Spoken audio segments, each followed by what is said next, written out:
Okay, thank you very much to everyone and most welcome to this session. This is going to be a business travel that will lead us from Mexico to Brazil and to the UK as well.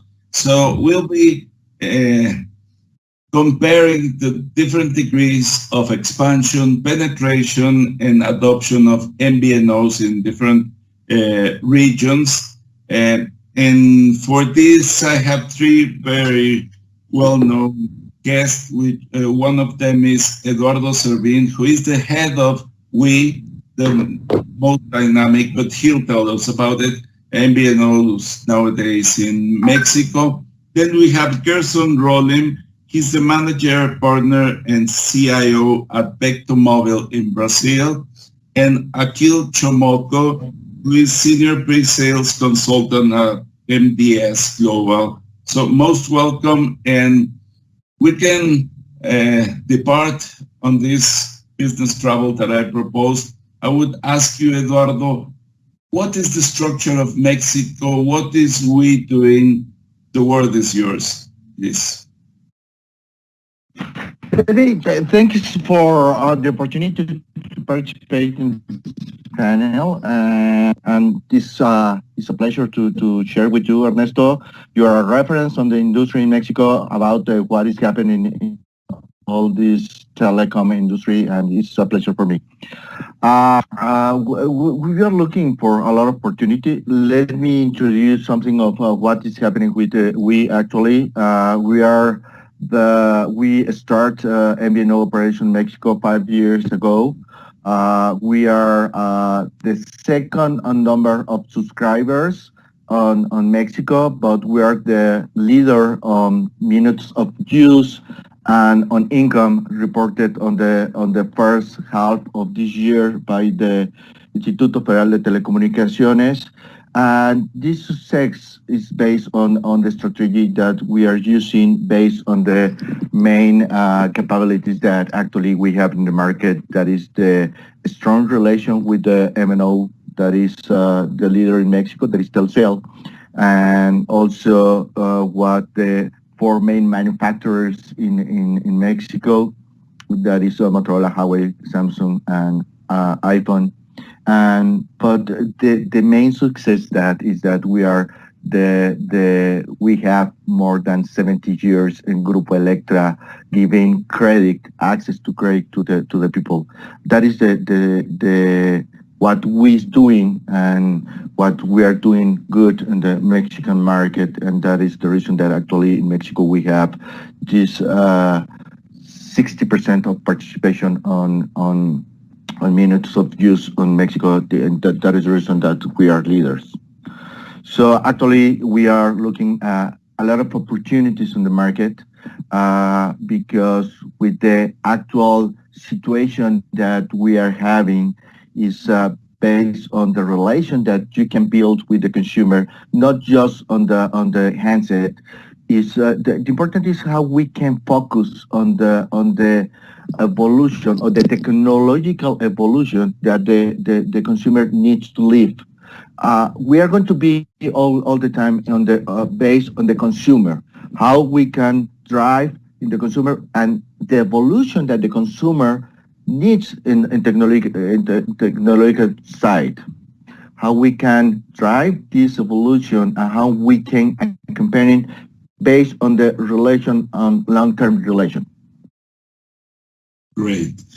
So, well, we'll come back because in this business chain, you seem to have not only a very strong partner, technological partner or operator, but also the financial partner for the link, which many times is the most complex with the funding for devices. But we'll come back to you.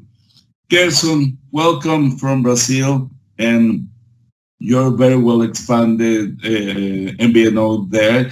Normally, Brazil is one of in the continent and one of compared to the rest of Latin America. And I would even say you manage regularly to be one or two steps ahead of the rest of the countries, especially in South America. The word is yours, Gerson. Well, yes, we are the only one that speak Portuguese, so this makes us a little bit different.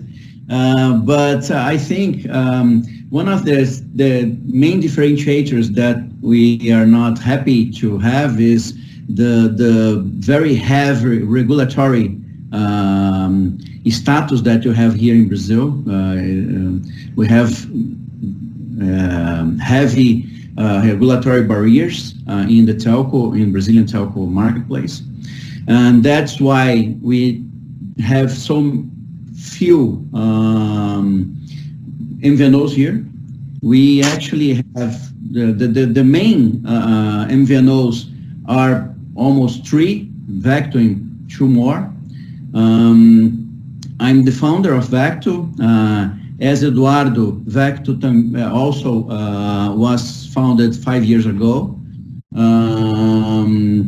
We think right now we are the second biggest MVNO here in Brazil. Different from other countries, there's not much space for a B2C MVNO here. The ones that had success was focused on M2M and IoT. Vecto, for example, is 100% M2M since the first day. Nowadays, we have more than 500,000 M2M IoT SIM cards, we are mostly focused on the main, of course, the main market, the main segment in this scenario, that is the fintech, the acquire and POS machines. Well, there's a very difficult scenario to face here in Brazil. The telco scenario is not so easy to deal, and we think that in the next chapters of our history here will be the main MVNOs or the MNOs to start acquiring or working where the brokers work here in Brazil. So the resellers will have little space in the marketplace, and I think this could be a very important opportunity to grow, a growth opportunity for the MVNOs, for example. Definitely, that's happened in several countries around the world, especially also in Latin America. There is not a textbook for this market, so we are learning, as you mentioned, day in, day out for this evolution. But it's quite interesting, your M2M approach.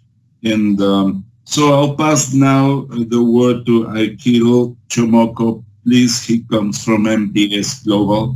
The word is yours, Akil. Thank you, Ernesto. So yes, MDS Global is not an operator ourselves. We're a BSS OSS vendor.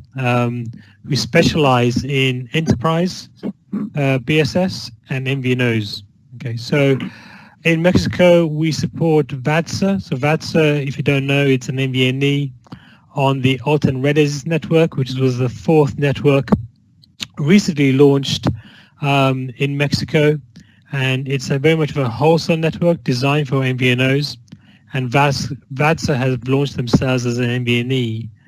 And yes, the market is saturated, it's competitive, but VATSA's approach is very much around using connectivity as an enabler for solutions rather than it being an end product in itself. So they are teaming up with companies like ADT to provide personal security services in that region. They're tying up with fintech companies as well to provide financial services to the unbanked. They're teaming up with universities to provide connectivity there. And they have a number of enterprise-specific services. To bounce off what Gersten said, there is a lot of opportunity around the machine-to-machine IoT enterprise space in the Mexican market, and that's one of the VAS's key focus areas. But from our perspective, we see the majority of the growth around these kind of business-created ecosystems. We have similar business with a company called Verion. That provides solar systems into villages that currently use solid fuels. And the idea is to replace them, reduce the health issues, but more importantly, provide sort of information, education, internet services for those that can't really afford large capex to replace that kind of sort of energy to something more affordable and more sustainable. So so these are kind of projects we get involved with MVNOs significantly, especially around the Latin American market, but also in the sub-Indian continent, including in the Asian market as well in the Far East. So that's us. That's our relationship with the Latin American market and what we do for saturated markets like Mexico. Normally, when we talk about market, we can deal with market creation, like in the case of Mexico. We ended last September, the third quarter, with 24.6 million mobile lines as a whole, 2.8 in MVNOs, in accelerated dynamism, I would say. But also not only market creation, market diversion, but you're dealing now with a third category, which is market specialization, going to niches and specific applications, mostly like you, Gerson and Akil, because the market can and do a lot, but sometimes it cannot go to the specific points like you are doing. So market creation, market diversion through competition, which is also quite tempting for the MVNO operators, and specialization. I would say we are in the second or maybe third phase of evolution of this market in the region. The first one was when these MVNOs, original MVNOs, tried to replicate the traditional model of operators. But then we're in this more mature phase. But you are pushing the line ahead, which is IoT.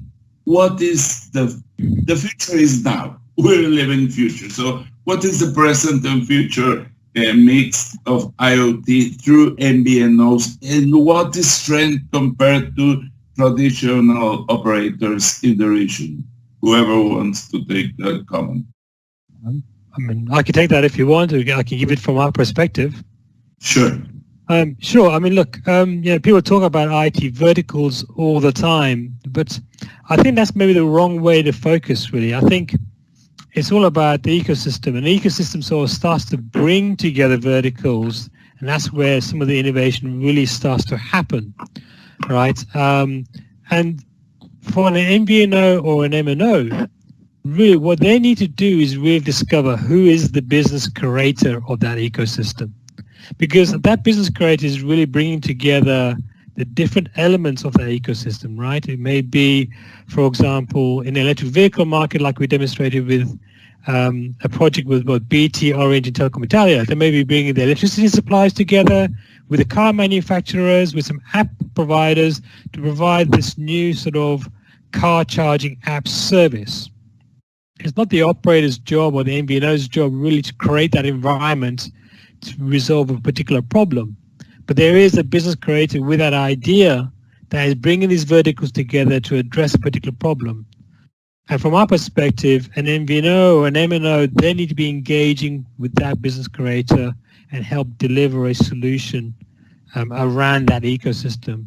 And it may not be the business creator that buys the service. It may be his customers or their customers that actually buy the service. And that's really what an MVNO, which generally is a lot more agile than an MNO, can support really well, right? So they can create tailored, niche-based, application-specific services for those kind of players which are coming into the market. And that's being accelerated with 5G coming along, with narrowband IoT, and all those additional sort of sub-type of networks as well. Gerson, how about Brazil? Well, in my point of view, the MNOs, when they deal with IoT, they only see the connection, the connectivity. They cannot participate because they're so big to engage to a complex project. They give the connectivity and so on, and it's okay. But when we participate in IoT projects, we see that the customer is willing more. It is needing, the customer needs more support. The customer needs how to deal with data, especially, of course, the telco data, they don't know about it. But if you approach the customer with machine learning, with blockchain, with artificial intelligence, with analytic algorithms that can help them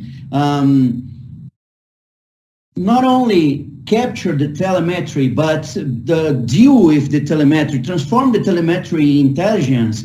We have that's the one of the most bigger opportunities for MNOs or MVNOs in the IoT space, because it's for us. This opportunity is a telco plus AI opportunity. You have to know to deal about the data in the telemetry, but the MNOs does not have the AI to deliver to the customer. So at least here in Brazil, the tens of millions subscribers that the MNOs have just anchor them in the B2C scenario. They cannot deal with B2B with a complex project in a B2B. Of course, they give the connectivity for the IoT, but that's it. Exactly. Just bounce off that. The number of MNOs we've spoken to as vendors who say to us, yeah, we're very good at selling connectivity, but anything beyond connectivity, it's a machine to move to support that issue. And MVNOs are in the prime spot for this. And you remind me one very long-living cliche from 20, 25 years ago, which was, I don't want to be your supplier, I want to be the partner of my clients. And we used to say it in the industry 25 years ago, but we couldn't. We didn't have the capability and experience. Now, when I listen to you, I'm pretty sure that now we can. Technology is there, expertise is there. So this expansion that you described, Gerson, is impressive. And that, I agree, what big operators, traditional operators cannot do. So there's not only long living, but an important market share to create once again and to develop and to cover now. How about the we experience, Eduardo? I'm totally agree. And what we are looking in the market is that the big operators, it's not in the core. They're trying to do it. They are looking the way to do it a couple of years ago, but they don't find a way to do it because everything is not just to have the connectivity. It's how you can build an entire ecosystem on the data that and the cloud that you can provide to the customer. And it's beyond that. It's how you can build, and in our perspective, is very clear. Is we need to make this event. I can say this accompaniment with the customer in order to go beyond to the future. To buy an Alexa, and I received an Alexa. I received it at home, and when I received the Alexa, I didn't say, "What? I don't need this," and I give it to my 10 years old kid, but he started to use it. He just allowed to start to use it. 5 days later, I said, I want Alexa for me. Because this is the evolution. You don't need an Alexa. You don't need a light bulb that say, turn off. You don't need it. But once that you have it, you need it. And you start to want more. And we're in the consumer perspective, how we can provide access to the consumer with the credit that we have with Banco Azteca in order to provide to them not just to connectivity, it's also the light pump, it's to provide the Alexa, to provide the Google Home, to provide all this new modernity, all this new ecosystem, and to how we can start to build this data in order to provide a better relation with the customer. When we are talking about data, everybody is afraid about who is knowing about me. But the convenience of is how we can build a relation with the customer in long term. Once that you are in this relation and we start a long time relation, we are going to have better solutions for the customer in not just one for just one moment, just one transaction, is how to build this a long-term relation. And that is the perspective that we want. We want customers for all the life, for all the time, and everything that is something new that you have for 510 to iPhone 11 to iPhone 12, we want to be the option for the customer, the first option to the customer to have access to the new technology, to the new way to have a better life on evolution of the technology. And it's not just the handset, it's not just the device, it's not just the hardware, it's everything that you can build around customer. And it's a huge opportunity that the MNOs is not taking, is not looking, maybe. They are not doing that, but I'm totally agree what Gerson is saying. It's a huge opportunity for MVNO in order to have all the capabilities to go into that niche and how to build that relation with the customer. Sure. Our customers Ernesto, have... Yes, sure, come. Could I do a little additional comments? Sure. Just to be practical here. Well, I told you that we have a lot of SIM cards in acquire SIM, for acquire for POS, mobile POS, for example. So this makes us not only experts in telco data, but we have 5 years of experience leveraging connectivity to POS. We know a little bit about POS also by the end of the day. And talking about POS, that's amazing. The MNO does not know and cannot deal with data. The MNO only focus on connectivity. The hardware manufacturers they know about data only about their hardware. So manufacturer A only deals with the POS A. Manufacturer B only deals with POS B. But that's not the end of the story.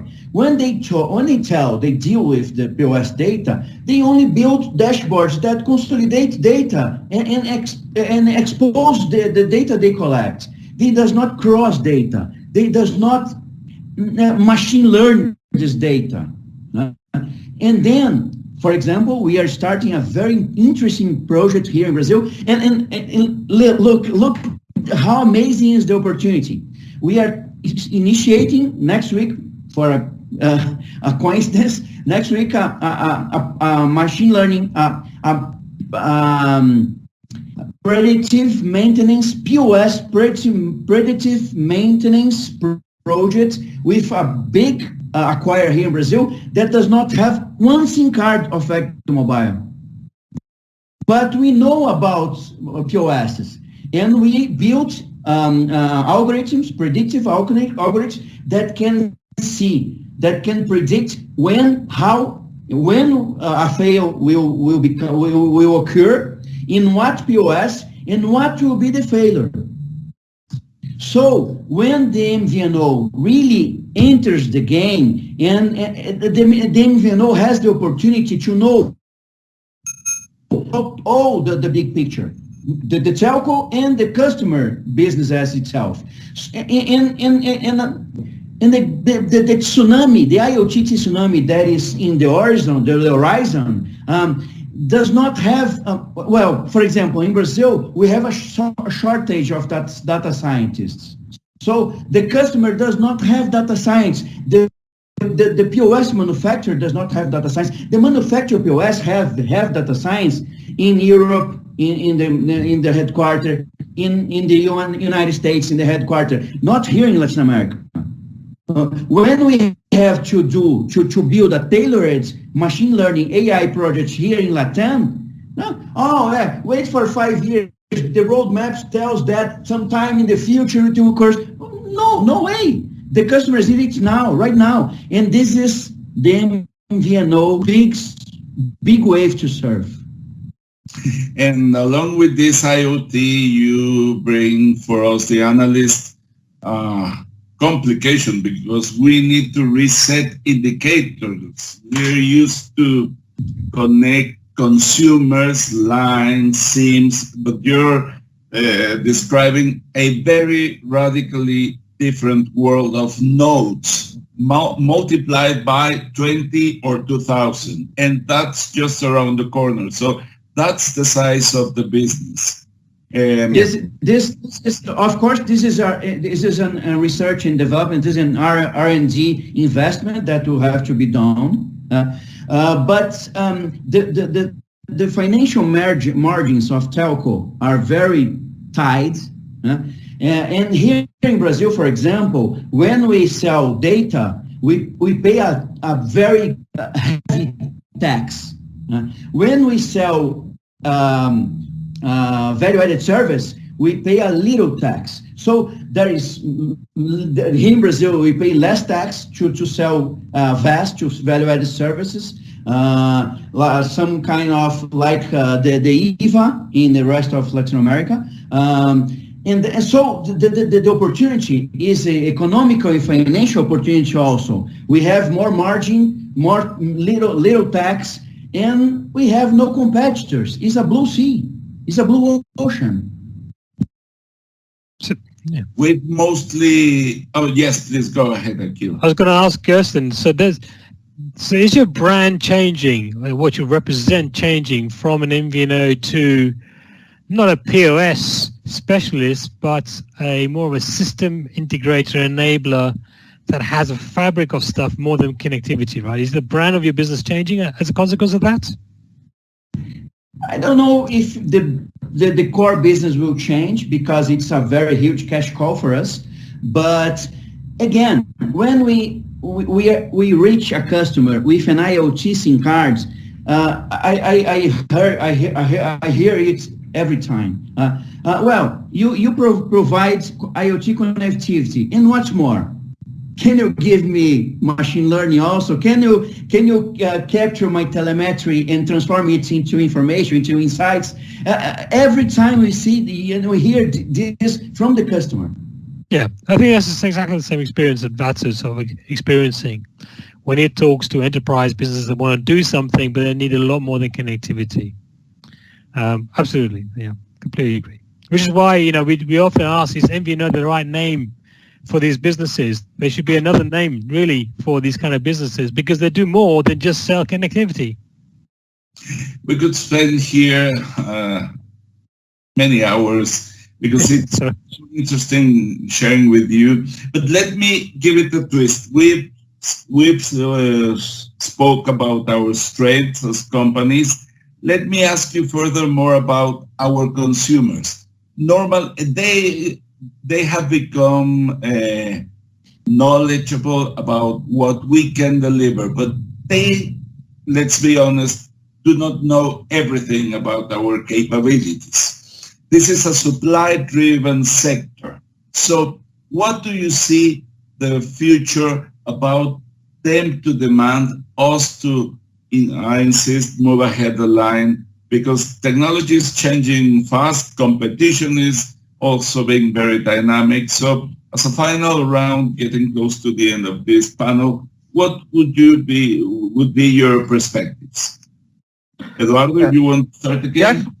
It's something that I was referring since the beginning. It's a term of education. It's a term of a companion in all the process to be educated on the new technology. When we are talking about new technology, and you are not a teenager, the people is afraid. It's something that, what exactly? I need to pay for that. It is convenient. So when we are entering in this process, and the challenge is how we can educate to the customer and to give access to this new technology, and not just the connectivity, is is how to educate them, how to take the fear and provide that easy to go to the technology and all the convenience. And exactly that I was saying about Alexa. It's exactly what is when you are saying turn off or turn Alexa, please turn off the TV. It's something that is you really don't need it. But once that you have it, you like it. And the opportunity is how you can build that, and also with the cameras, and also with all this stuff. And it's great. It's amazing and exciting that is. So I think that is the main challenge, and I'm totally agree with the rest of the panel about that. The names need to be changed, because we are referring as MVNOs. We are not more, and we define that we are not more just mobile virtual network. We are also fixed, wireless, but fixed also. So the mobile virtual network is not working anymore. So it's how we are breaking all the paradigms, and we are building, but everything is based on what the customer wants for the future, and how we can build that relation for the future for the customer.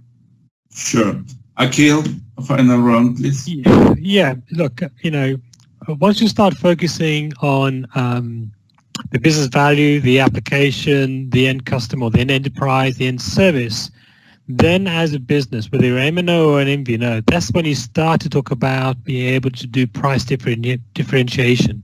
And when you start embedding connectivity into other things, you're able to start to personalize the experience around the value that the end product starts to deliver, right?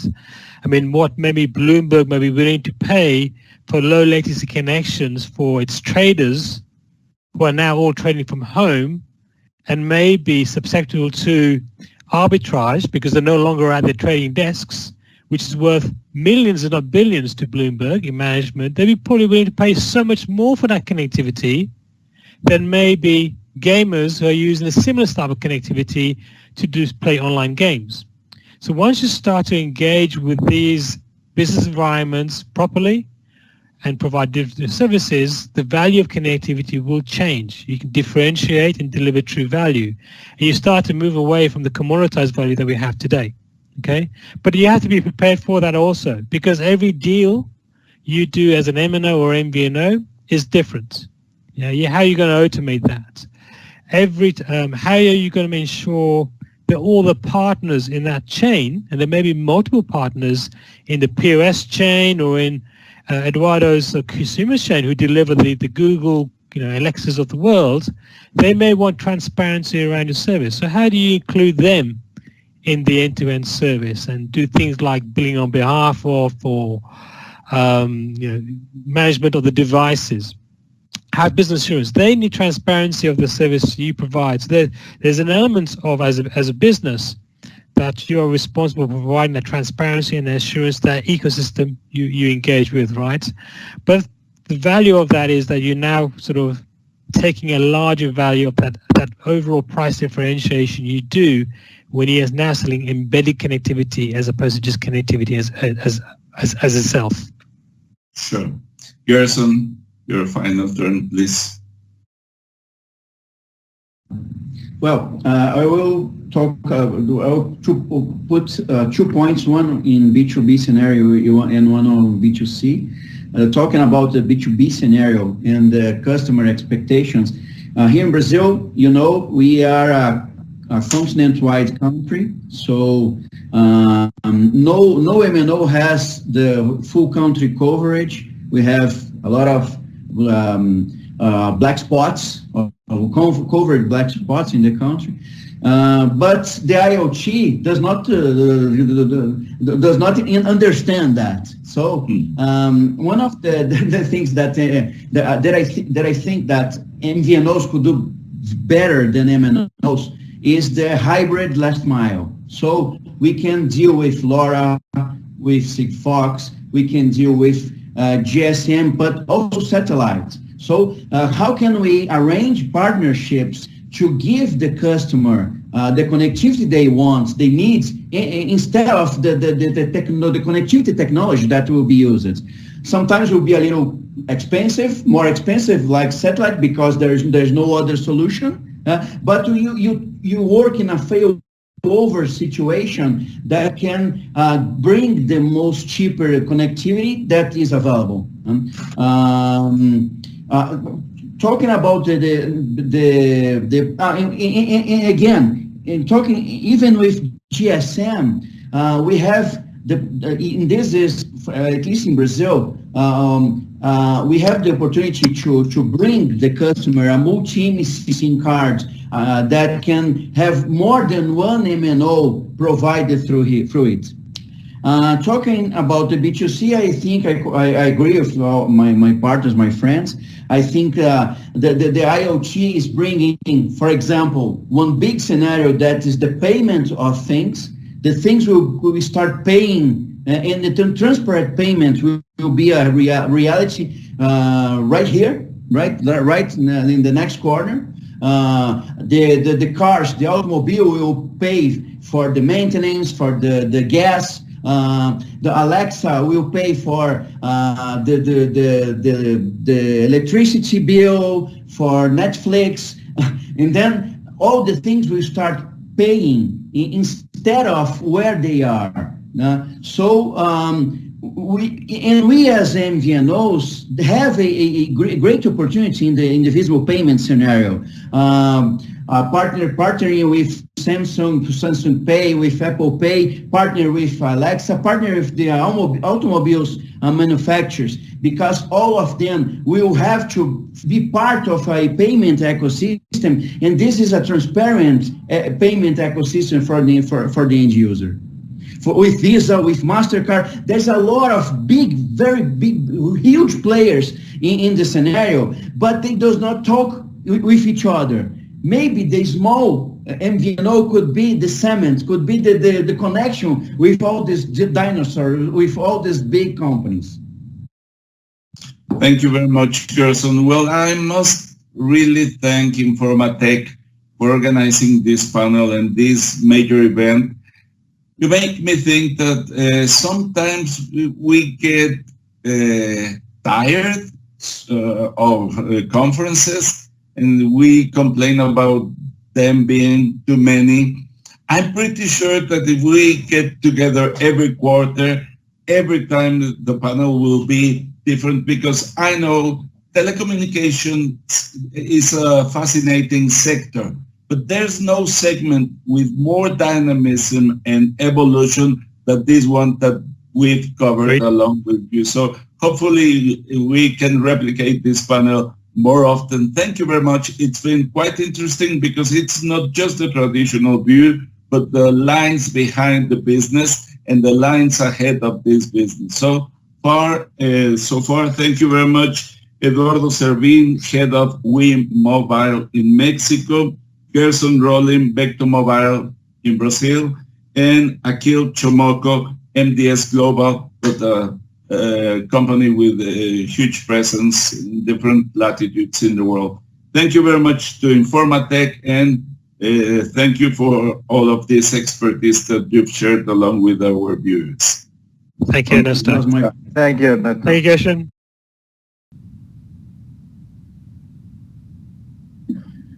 Well, we're back. In fact, we're back live. It's Wally Swain, Principal Consultant for Latin America with Omdia. And we have a star-studded panel this afternoon to answer your questions. Please please send in your questions using the Q&A button on your screen. This afternoon we have Ernesto Piedras, CEO of the Competitive Intelligence Unit, Akil Chomoko, the Chief Marketing Officer for MDS Global, and Gerson Rolim, who you've just heard speak, Managing Partner and CEO for Vecto Movil. So we're looking forward to hearing what you have to say or giving us your comments or questions, and looking forward to it. You're being a little shy, so right now we don't have any questions that have come in from the audience. And so I'd like to kind of kick things off by asking Ernesto a question that came to me while I was listening to the interesting speech on the Mexican market. Ernesto, could you comment a bit about Telefónica's announcement that it was giving back spectrum to the Mexican government to operate on AT&T's network? Does that make it an MVNO Absolutely. de facto? And what do you think of this model? Go ahead. Thank you very much, Wally, and thank you, everyone. Yes, of course, this is a quite interesting effect that we're starting to witness in the Mexican market, because we all know that Telefónica was trying to get out of the Mexican market, even though they reached 23 million clients, mobile clients, but their business model was not working because the profile of these clients was very low, with ARPUs around the $3 per month, which is very well below the $11 for the average Mexican market. So it wasn't working at all. So they were trying to find an engagement to another company or selling it out or whatever. What they decided and announced a bit more than a year ago was that they were returning their spectrum and starting to work. They didn't mention it like that in the beginning, but as an MVNO. Later on, they said a robust MVNO, because when you account for 23 million clients, 21 so far, according to the latest figures back in September 2020, you are a very robust MVNO. They've started to return this spectrum this year. This is a process that it's going to last for 2 more years until the end of 2022. And but they've already started by returning the 2.5 gigahertz spectrum that they had in most of the regions. The Mexican market is subdivided in 9 regions. They returned the 2 to 9, not, the 1 to 8, not the 9, which is Mexico City, the most profitable market, of course, with 20 million people here. So, but this is quite interesting, because even though we've witnessed an expansion, very fast expansion of the MVNO segment ever since mid-2019 to date, now reaching virtually 3% of the whole market. It was 1.2 by the beginning of last year, and expected to continue to grow with very successful models and very robust background provided by Altan, the national network in the that was launched recently as a carrier of carriers, we could call it. But adding these 20 million clients from now till the end of the 2020 will leave a very interesting market with at least 25% of clients on MVNOs. So this is going to continue to be a very interesting model, which, yes, it's going to be an MVNO-based model, a hybrid with 2 traditional operators, 2 MNOs on American Mobile and AT&T, and also this set of MVNOs running on all of the other networks. Altan mostly, but also AT&T and American Mobile. So this leaves two traditional operators market, working market, and one robust, as I mentioned, MVNO operator, which will continue to be under the brand of Telefónica. So this is not going to be that relevant for the customers because they will be running on 4G, 5G networks on AT&T. And also this is strong competition for buyout. And so in terms of regulation, there's no problem from the Institute of Federal Telecommunications. They've said Telefónica is fulfilling their commitments. They've started to return it to the market, to the regulators. So it's legal, it's been well received, and the market will continue to reshape in the coming years. So when we hold these sessions in 2023, we'll have a very different sector, mobile sector, in two senses. From the supply side, from the operators, both traditional and virtual, and from the standpoint of consumers, which are also exploding on the data consumption on mobile networks. So far, 3 gigas per month is the consumption, but according to our forecast at the Competitive Intelligence Unit, by mid-2022, they will be above the 7 gigahertz of consumption per month. Thank you, Ernesto. Looking at the panel, it looks like we're still not with some questions from the audience. So please don't be shy, speak up. So I'm going to take advantage of my position with the microphone and ask Gersom a question. The title of your talk is about IoT, but your examples and really most of your slides went well beyond IoT, focusing on AI and analytics and other advanced technologies. What advantages do you see that an MVNO has over a traditional operator when trying to get into these new areas? Well, good afternoon to everyone. It's a pleasure to be here. The MVNOs are anchored on their tens of millions of subscribers, B2C subscribers. They have a very, very big barrier to deal with complex projects and to deal with IoT projects at all. But when we as MVNOs deal with this kind of projects, and we start of course offering the connectivity, the IoT connectivity, most of the times the customer asks us for more. Well, since you have an IoT SIM cards, an IoT connectivity offering, what else can you offer to me? What else can you bring to my company? I need to deal with the data. I need to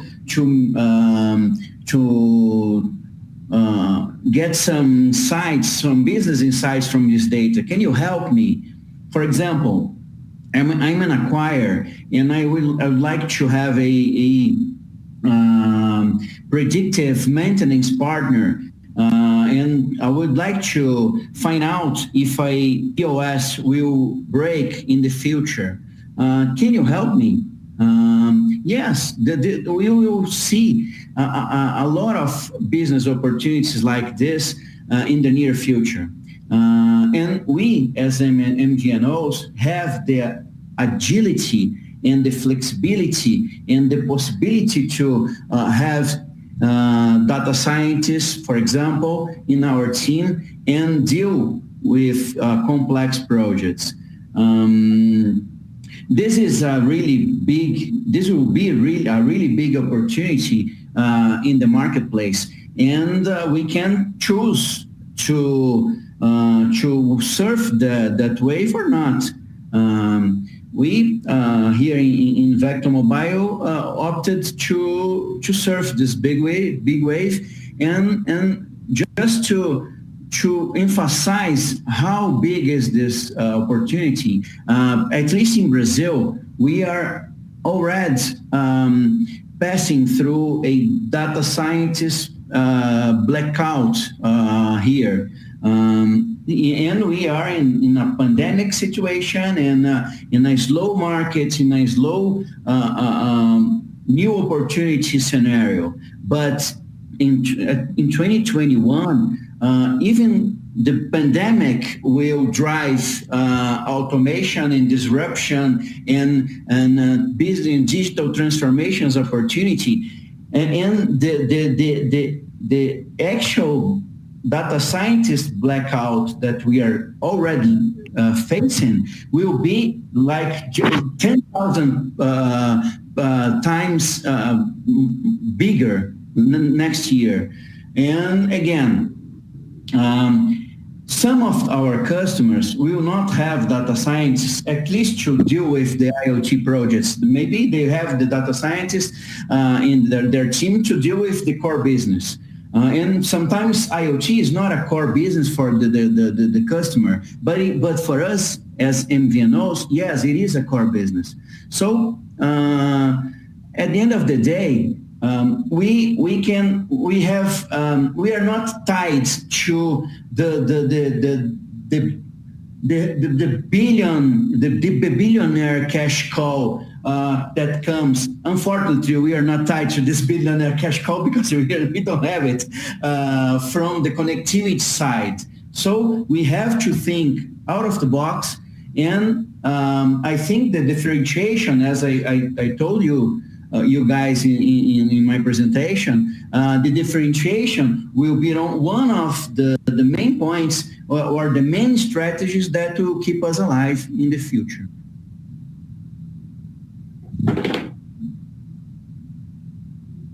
Thank you. I'm going to pick up on Akil's notion of a business creator, because I think it's relevant to the question I just asked Gersum, and I'd like to just carry this on for just a moment. Who do you think, Akil, is best positioned to lead in these new opportunities at the intersection of IoT, AI, and analytics? And could you give us some specific examples of business creators? Who are they? Where do they come from? What part of the value chain do they represent? Yeah, sure. Thanks, Wally. Yeah. So yeah, good morning and good afternoon to everyone. So let me start the question off, or answer the question by maybe give you some examples. In our talk yesterday and also on the panel session, I mentioned a business like Verion. So Verion is a US business that is using an operator's global MB-IoT network to deliver small solar systems in rural villages to replace kerosene lamps, which is the cause of a lot of fatalities. But that solar solution will provide, for example, broadband and entertainment facilities in the village, and the village only pays for this using prepaid cards on a sort of micro-charge basis. There's no capital outlay at all. And we are an enablement partner with the operator in this situation, and we do things such as billing on behalf of and settling with the partners. But let's examine, Verion. So Verion is an ideal example of a business creator. What they have done is brought together the partners that deliver these solutions into these villages. There may be people that install, maintain, connect the solutions up, manage the payments, for example. But they've also defined the business model. And how are they going to collect money? Who are they going to pay? They own the business case. And they themselves have the domain knowledge. They've been working in the energy market for the charity space for a long time, so they understand the market very well. They have the domain knowledge of the industry, and they're crossing multiple verticals. Yeah, they're bringing the verticals together. Like in this, there are many verticals, but in this case, they brought together energy, entertainment, broadband services into one service for a charitable market. And this all comes together under IoT. But they need someone to help sew together those elements, technically and operationally. They don't really have an understanding of how to manage a network of connectivity, which is critical for them to do the billing and the service management. They don't really know how to persistently operate a monetization service. So they are reliant on a number of organizations or an organization from companies like ours and our operator, or companies like Gershon's, who can deliver that underlying operational environment, that platform on the cloud to make that business idea come alive. So for us, business creators are all kinds of individuals or businesses. There may be entrepreneurs, there may be governments, there may be NGOs, there may be consortiums that may be putting together an e-health solution. There may be associations like the Solar Association, who's trying to provide better farming and agricultural solutions to farmers. It's those kind of organizations that bring together that business idea, and they now need to work with an MVNO to help deliver large parts of that. So they may just start out, as Gershon said, a conversation around providing SIM or connectivity, whether there's LoRa, 4G, 5G, NB-IoT, doesn't really matter. But from then onwards, the relationship sort of starts to develop and quickly expands into, provide me more enablement and operational technology so I can launch my idea. And that's really, from our perspective, who the business creator is. And we've got more examples. We work with Telefonica in the UK that provides something called O2 Drive, which is a pay-by-mile insurance service for insurance companies. O2 also work with G4S that provides connectivity for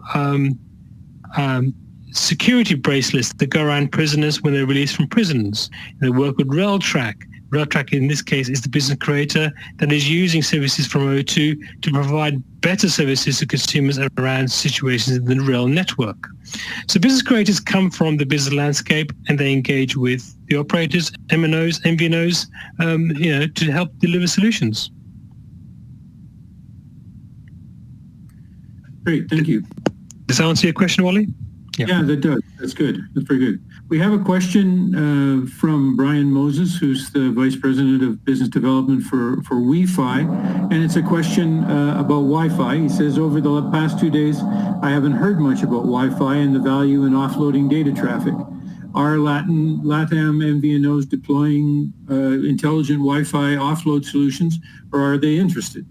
And I'm going to ask Gershon to answer this, because he's frankly the only guy on the panel who is an MVNO in that sense. The rest of us are just trying to help MVNOs out. So Gershon, could you talk to us about Wi-Fi for a bit? Yeah, here we are not dealing with it because actually we are very hard concepted about as an MVNO, we will not have to invest in infrastructure. So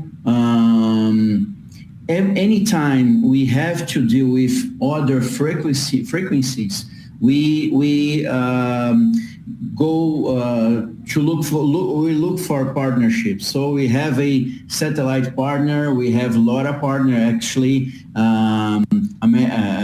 American Tower is the partnership of LoRa. It's a LoRa partner here in Brazil.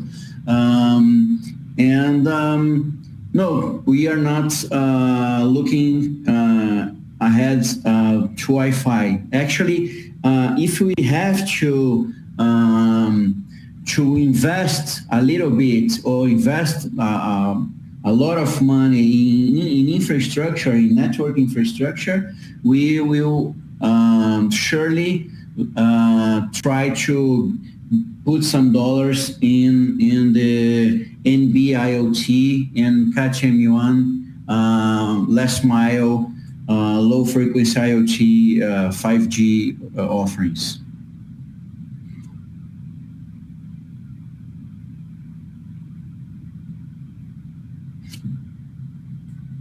Yeah, just to build on that a bit, the operators, the MNOs obviously are paying a lot of attention to Wi-Fi offload, and so there's always an opportunity that it's actually being used without you knowing it.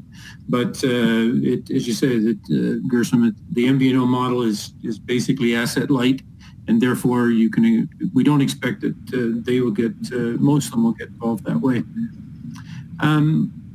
Still here listening for your questions. I'm gonna try to throw out a question to the group and maybe take a real quick answer to this one so that everybody can get some in, and we can still take some from the floor. We'll start to see broad deployment of 5G in 2021 in some major markets like Mexico and Brazil that are represented on this panel. And what do each of you think the impact of 5G is on MVNOs and IoT MVNOs in particular? And we're going to start with Ernesto because he hasn't spoken for a while.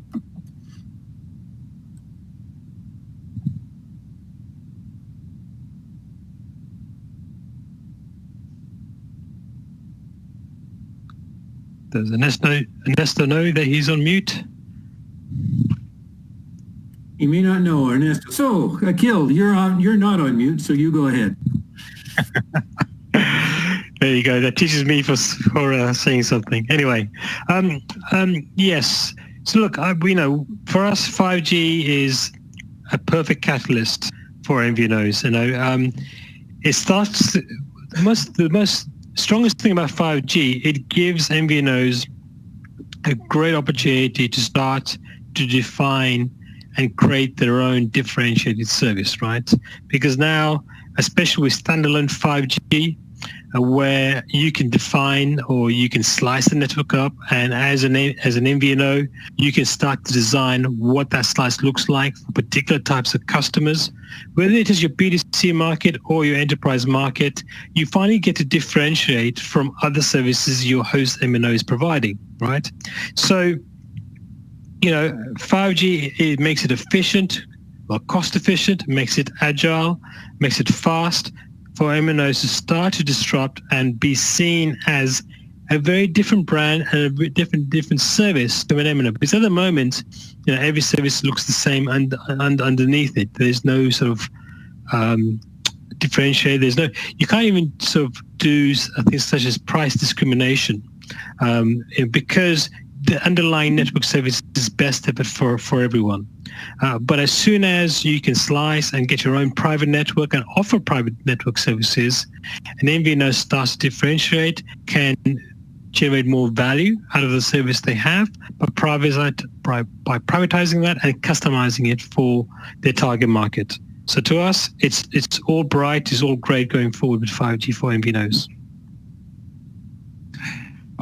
In a similar vein for Mexico, well, we're about to witness an explosion of connections, and we'll even need to reformat the market indicators because now we deal with SIMs or customers, but once the Internet of Things is launched, we'll multiply the connections that we'll have, because we'll have 20 or 200 more connections than what we have today, which will work basically in a similar way to what we call now customers or SIMs. So there's going to be an explosion with different intensity of data traffic transmitted from one to the other as compared to users, persons using devices and SIMs. So it's going to be a major change. What is the situation in Mexico? we still have to get the spectrum auction by the Institute of Federal Telecommunications, and that's been announced to take place by 2021, mid-2021, so it's the first step. The companies, AT&T and American Mobile, have announced that they need to reformat also their business plans, because after the pandemic they suffered major losses in their revenues and changes in their strategy. So this pandemic reached us in a very bad situation in LATAM, because we were about to enter this process and suddenly the world stopped, and mostly Latin America. So it's meaning another delay in launching 5G, at least for Mexico. Yes, here in Brazil, I'm sorry. Sorry, go ahead, Wally. I was going to say, I wanted to just bounce off what Ernesto said there. I mean, in Europe, for example, we do see the separation of the networks from some of the branded MNO activity on top of that. And what Ernesto was talking about Telefonica, we may actually see more of that going forward, where there are just network operations, more and more of them being wholesale, and they leave the service creation, the engagement with the market for specific type of verticals or cross verticals to either the sub brands or MVNOs to do, because is a different culture that you need to run those businesses versus the culture you need to run a network operation. And they may find that the value is not really in the network operations part, but actually that branded value-added service on top. Sorry, go ahead. I disturbed you there. Yeah, no, Gerson, without giving away too much to your competitors, what are your plans for 5G? And how in Brazil, we had a delay like Mexico and the rest of the region. The frequencies are not on the marketplace, will not be on the marketplace until maybe the end of the first quarter or the second quarter. Besides this lack of frequency, we also have, as you know, discussion here, unfortunately, a political discussion here about Huawei and the 5G, Huawei's 5G offering, that if we as Brazilians opt to not to have them as a hardware supplier, will be another delay and another barrier for 5G here, because Huawei is the leader, infrastructure leader in the telcos here. So, of course, we see 5G as the big engine for IoT to explode, but I don't think that maybe 2021 will be the 5G, the big 5G year here in Brazil, unfortunately. Maybe by the end of the year, we're gonna start some movements, but I think the 5G year here in Brazil will be 2022, maybe. Yeah, the timing is very much up in the air with COVID-19, with all the delays that we've had, with issues, as you mentioned, in some countries with trying to resolve the Huawei issue. We are getting to about 3 minutes left, so I want to make one last call for the audience to send in any questions or comments that they might have. We're getting very, very close to things. And I just wanted to, I think I will, then just kind of go to each of you and ask if you've got any kind of final statement that you'd like to make to summarize your opinions about the MVNO market, especially the IoT MVNO market, which was the focus of most of the discussion this afternoon. So let's start with Ernesto. Yes, thank you. As I mentioned, we're on the verge of an explosion that we are already witnessing in numbers, because there are several effects. People is getting more higher capacity smartphones, and also the prepaid market, which accounts for 82% of the market here in Mexico City, is already using mobile data.